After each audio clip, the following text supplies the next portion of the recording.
A keto diet basically turns you into a fat-burning machine, making it very easy to lose excess weight, stay satiated for long periods, control your blood sugar, and reverse many common health issues. Your body will burn fat, and your brain will burn ketones that are also made from fat, so you will be a fat-burning machine. It's important to realize that this is very different from what's considered normal today. All around the world, there's a disaster going on, a massive obesity epidemic. Most people in the modernized world are already overweight or obese, and associated with this, there's a massive global diabetes epidemic, meaning too much sugar in people's blood. Every second American is now predicted to get type 2 diabetes in their lifetime. And incredibly, in China, the type 2 diabetes epidemic is even worse. It's a disaster in India as well, and in the Arab world, not just in the US and Europe. It's a global problem now, leading to terrible complications. Excess fat on people's bodies and excess sugar in their blood. What is going on? It's not just that this affects people you know. It most likely affects you too already. So, why is it happening? All around the world, we now have easy access to high-carb, high-sugar foods 24/7. Foods that are also hyper-palatable, meaning they are so rewarding that they are potentially addictive. So if we just do what everyone else is doing, we are likely to eat and drink sugar or starch many, many times per day. And every time we do that, we increase the amount of sugar in our blood, and we make sure our bodies burn sugar. Now, the problem with burning primarily sugar is that this shuts down our body's fat burning via the hormone insulin. When you eat carbs, you raise the blood sugar levels and insulin levels rise. Now, insulin is the body's fat-storing hormone.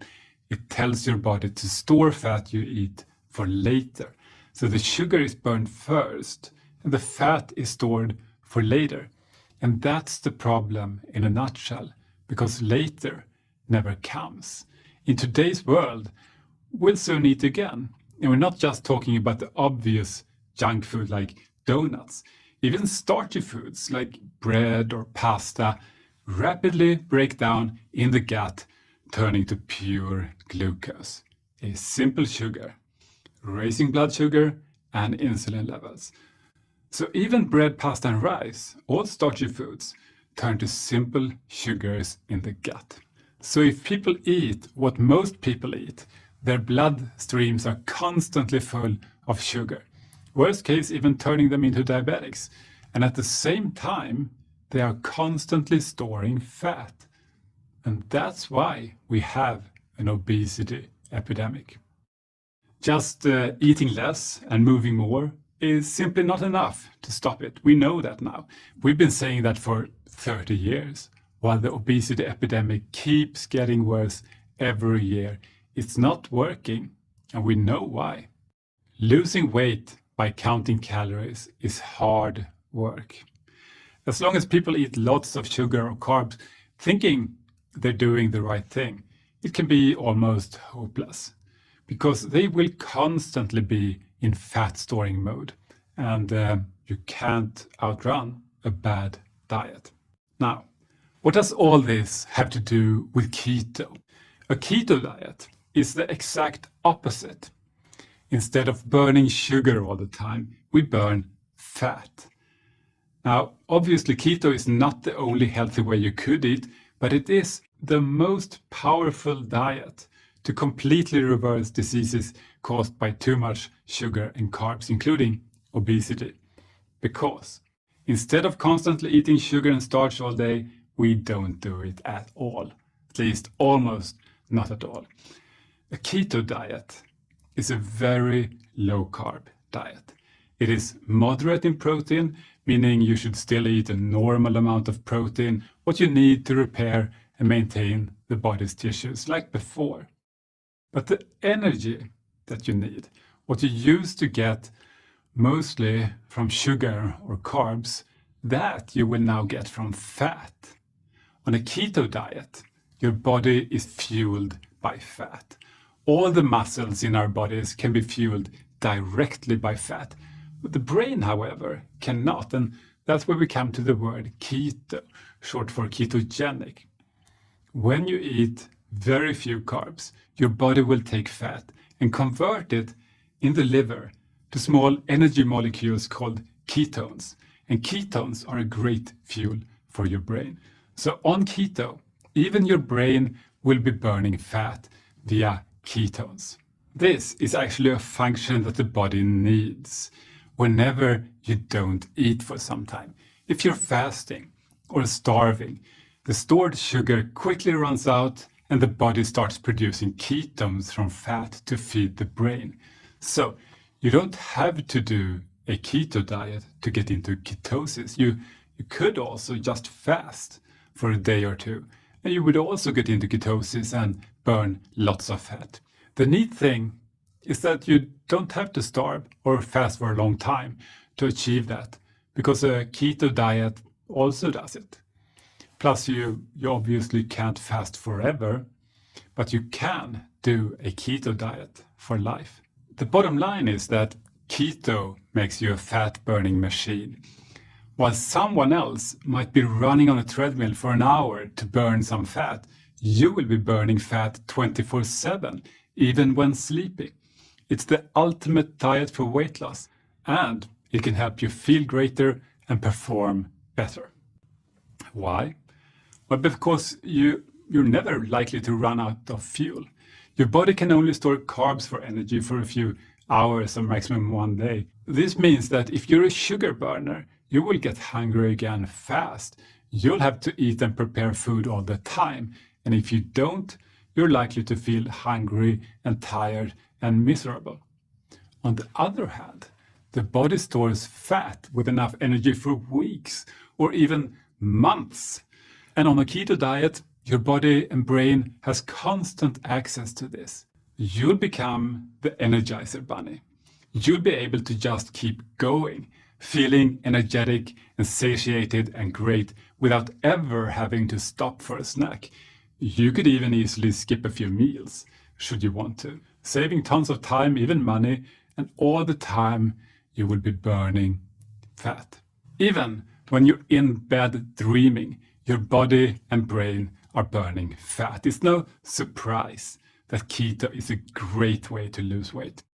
But it's much more than that, and we'll talk about the other benefits too in detail later in this course. In the next part, we'll get very practical. What exactly do you eat on a keto diet? I mean, except for bacon. Everyone knows you can eat bacon, right? I'll see you soon in part 3.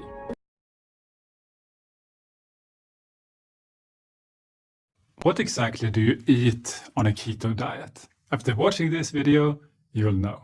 We talked about the benefits of a keto diet and how it works. In this video, you will learn exactly what foods to eat and not to eat, plus when to eat and how much to eat. And you will see that it's all surprisingly simple. First, the quick summary. A keto diet contains very few carbs and a higher proportion of energy from natural fat. The protein amount should be moderate. The diet is based on real food like meat, fish, eggs, vegetables, and natural fats like butter, or from fatty foods like avocado, salmon, or olive oil. Avoid carbohydrate-rich food like sugar, sweets, and starchy foods, bread, pasta, rice, and potatoes. And you could end up eating something like this in a day, just as an example. A simple way to explain the difference between regular food and keto foods is that you remove the large portion of carbs, rice, potatoes, or pasta, and replace it with vegetables prepared in fats. For example, veggies fried in butter or salads with olive oil. It can really be that simple. So how much should you eat? Well, you can eat when you're hungry until you're satisfied. Super simple. You don't need to count calories, you don't need any pills, no special products, and no meal replacements on a keto diet. You only need real food. Another important difference, waiting until you're hungry to eat feels easy on keto, because your body can now switch directly to burning your body fat when needed. On a carb diet, you would get sugary cravings and feel tired if you don't eat all the time. But on a keto diet, you get more energy when you're hungry. And once you do eat, hunger is the best spice. So eat when you're hungry until you're full, and then repeat this for as long as you want, maybe your whole life. It's as natural as can be, like breathing. Just remember to choose food with very little sugar or starch. Now, a common rule is to stay below 20 grams of carbs per day. And a simple beginner's rule to achieve that is to stick to food with less than 5% carbs. For the rest of this video, we'll go through exactly what to eat and what not to eat on keto. When it comes to meat, just choose what you like. Beef, pork, game, poultry, bacon. The fatty parts are good for you, and so is the skin on the chicken. Try to choose organic and grass-fed beef if you can. It tastes better, it's better for your health, for the environment, and for the animals. When in doubt about processed meats, like sausages, cold cuts, and meatballs, just look at the ingredient list for carbs, like added sugar or flour. Again, less than 5% carbs. Seafood is excellent. Everything is good. You can choose what you like. Fatty fish like salmon is great, but avoid breading as it's full of carbs. And if you can find wild caught fish, that's the very best, with even more healthy omega-3 fat. How about eggs? People often eat a lot of eggs on keto, which are perfect and nutritious food. You can have them boiled, fried in butter, or as omelets, whatever you want. Try to buy organic, and if you can find eggs from free-range chickens, congratulations, they are the best. People often ask me, how many eggs can you eat, considering cholesterol? And my answer is always, no more than 36 eggs per day. But you don't have to. You could eat fewer eggs too, if you want. When it comes to vegetables, a simple rule is that all vegetables growing above ground are good, as they contain very few carbs. You can probably eat a pound a day, maybe more, and still stay in ketosis. Vegetables are good for you. Vegetables from below ground, tubers, should be kept to a minimum on a keto diet, as they contain a bit more carbs. Potatoes, including sweet potatoes, should preferably be avoided. Vegetables are also a great and tasty way to eat good fat on keto. So fry your vegetables in butter, pour plenty of olive oil over your salad. You could even think of vegetables as a fat delivery system. What fat should you eat on keto? Use real butter and real heavy cream for cooking. Forget the old and obsolete fear of natural fat. That way the food gets tastier and you get more satisfied. You can also have rich sauces like béarnaise or hollandaise sauce or garlic butter. Coconut oil, olive oil, they're also excellent choices. Now, it's important to realize that while some people still fear natural saturated fats, that's actually been a mistake. Modern science proves it. Natural saturated fats, including butter, are fine to eat. To learn more about this, use the link below. Don't fear fat. Fat is your friend. How much fat can you eat? Just eat until you're satisfied. And if you're still hungry, eat more fat. Other naturally rich dairy products are also good, not just butter. Like cheese, real full-fat cheese, of course. You can also have really high-fat yogurt, like Greek, Turkish or Russian yogurt, but make sure it's really high fat and with no added sugar. So why are the high fat alternatives the best choices? Well, it's because they keep you full longer, and therefore you'll want to eat less, which is good, as dairy products like yogurt and milk, they do contain some milk sugar. And if you choose the highest fat options, you will get fuller sooner and you won't get a lot of milk sugar. Low fat products, they don't keep you satisfied. They taste worse and they may even be worse for your health. Worst of all, low fat yogurts often have tons of sugar added to them. So they've removed the natural fat and instead added the same amount of calories in pure sugar, often a huge amount. So always avoid that. Low-fat milk should also be avoided. It could be called white soda. Actually, you probably shouldn't drink milk at all on keto, as the carbs do add up quickly, about 15 grams of sugar in 1 glass of milk. Sugar and starch that you want to avoid are primarily found in sweets and bread, pasta, rice, and potatoes. The absolutely worst two things for your weight and health are soda and fruit juices, as they contain a ton of sugar. And the same goes for so-called sports drinks and energy drinks. They are sugar bombs. The last drink to say goodbye to is unfortunately beer, as it's full of rapidly digested carbs. I'm sure you heard the expression beer belly, and now you know why beer causes the beer bellies, because of all the bad carbs. A better choice for special occasions is a glass of red wine.